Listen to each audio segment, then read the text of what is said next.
감사합니다. 네, 다음 영상을 모시겠습니다. 자유민주당 대표 우리 고영주 변호사님을 소개합니다. 뜨거운 박수 부탁드리겠습니다.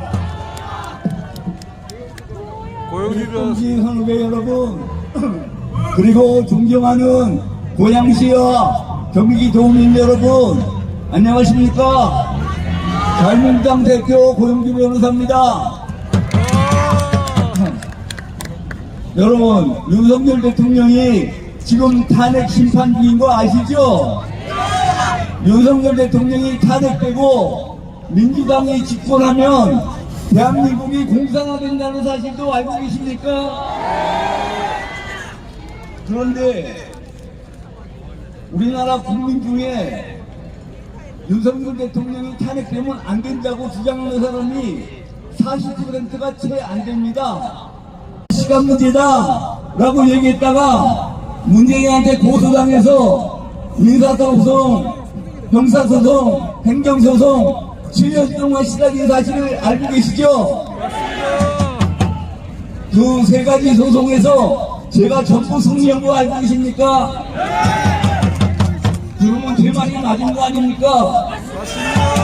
윤석열이는 공산주의자이고 민주당이 집권하면은 대한민국이 대세상에는 확실한 얘기죠. 그런데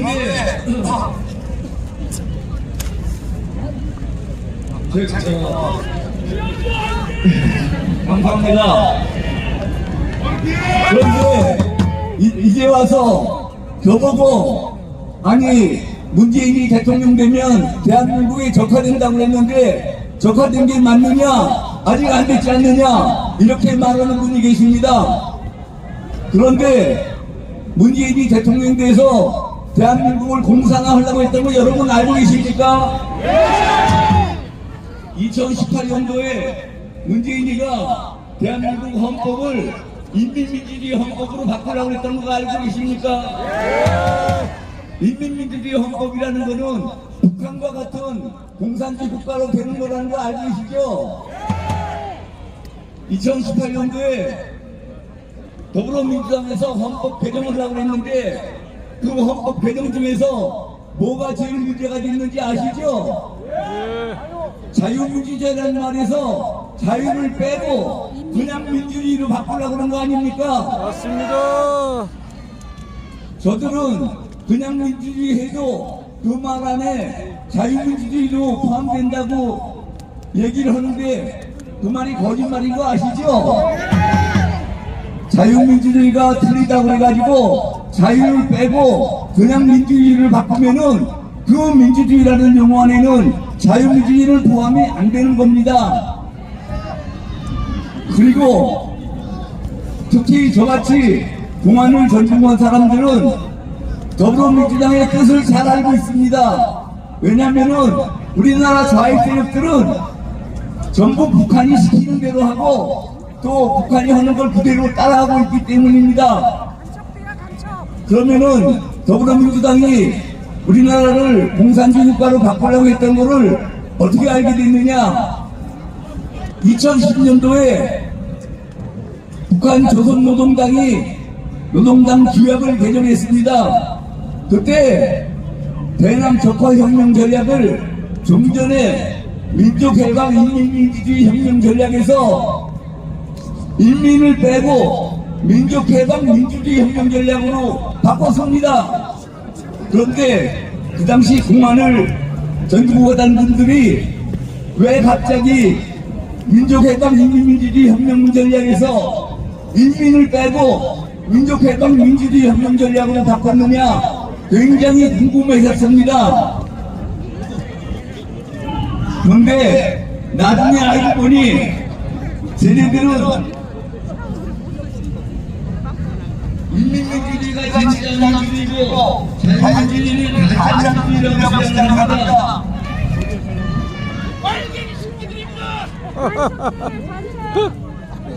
그래서 쟤네들은 민주주의 하면은 인민민주주의인데 뭐더러 그때 인민민주주의라고 붙여야 되느냐 그냥 민주주의라고 하면 된다 그래서 민주주의는 인민민주주의라는 전제하에서 그걸 뺀 건데 우리나라 민주당이 이 좌익 세력들이 그걸 그대로 못 따서 우리나라 헌법을 자유민주주의 헌법에서 그냥 민주주의 헌법으로 바꾸려고 하는 겁니다. 아시겠죠?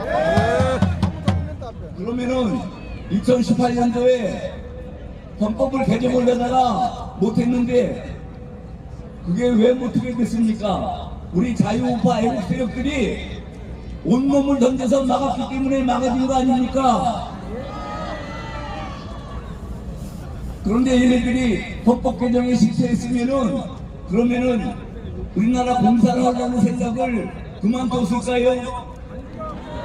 절대로 안 그렇죠. 헌법이 개정이 안 됐는데도 얘네들이 우리나라 고등학생 역사교과서에서 자유민주주의라는 말을 못 쓰게 했습니다. 그 사실 알고 계십니까? 우리나라 역사교과서는 전부 그냥 민주주의로 되어 있습니다. 그리고 심지어는 윤리와 사상이라는 교과서가 있었는데 윤리와 사상이라는 교과서에서는 국민주권이라는 말을 못 쓰고 인민주권으로 전부 바꿔놨습니다. 인민주권이라는 거는 북한 같은 체제를 얘기하는 거 아닙니까? 헌법이 개정이 안 됐는데도 끊임없이 지켜서 우리나라 체제를 공산주의 체제로 바꾸려고 그렇게 애를 썼습니다. 이자들이 우리나라를 공산화 시키려고 얼마나 집요했는지 알고 계시죠? 그래서 저희는 작년 7월 3일에 이렇게 반국가 세력이고 위원정당인 더불어민주당을 위원정당으로 해산시켜달라고 법무부에 위원정당 해산 청원을 했습니다. 알고 계시나요?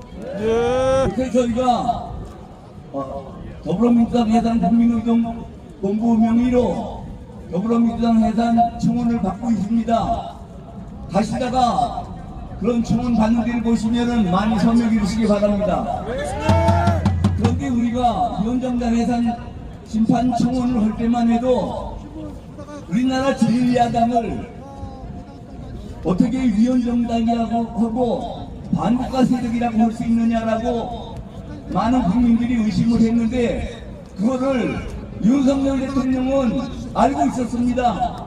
윤석열 대통령만 더불어민주당이 반국가 세력인 것을 알고 있었던 겁니다. 여러분 왜 비상계엄을 선포했는지 아시겠죠? 그리고 비상계엄을 선포했는데 왜 군인을 동원했느냐, 왜 국회에 진입했느냐 이런 말을 하는데 아니 계엄령이라는 게 원래 경찰로 안 돼서 군인을 동원하는 거 아닙니까? 아니 그리고 국회 안에 더불어민주당이 반국가 세력인데 반국가 세력을 적절하려고 비상계엄을 선포했으면은 국회로 들어가는 게 당연한 거 아닙니까? 윤석열 대통령이 무슨 뭐 계엄법을 어겼느니 그런 말이 있는데 그거보다 더 중요한 것이 대한민국 대통령의 가장 큰 책무가 국가의 독립, 영토의 보전, 또 국가의 계속성과 헌법소에 있는 것을 아시죠? 국가의 계속성과 헌법소 이렇게 더 큰 책무를 위해서 개헌법을 약간 어기는 거는 그거는 위법성이 조각되기 때문에 죄가 되는 것이 아닙니다. 그런데 이것이 지금 내란죄가 된다고 이렇게 생태를 쓰고 있습니다. 여러분 뭐 시간이 없다고 좀 멈춰달라고 그러니까 이 정도에서 그치도록 하겠습니다. 여러분 헌법재판소가 제대로 재판을 할 거라고 믿습니까? 아니죠. 헌법재판소에서는 문영배열도 이미선이 퇴임하기 전에 재판을 끝내려고 무리수를 두고 있습니다. 일주일에 2번씩 기회를 잡고 윤석열 대통령 측이 신청하는 주의 신청은 전부 다 기각을 하고 있습니다. 4월 18일 이전에 윤석열 대통령을 탄핵 기각시키고 나가려고 그렇게 서두르겠습니까? 아니죠. 4월 18일 전에 탄핵 심사를 마치려고 한 거는 윤석열 대통령을 파면을 시켜놓고 나가려고 하는 것입니다. 헌법재판소가 4월 18일 전에 재판을 마치면은 우리가 결정적인 거가 아닙니다. 아시겠죠? 예, 감사합니다.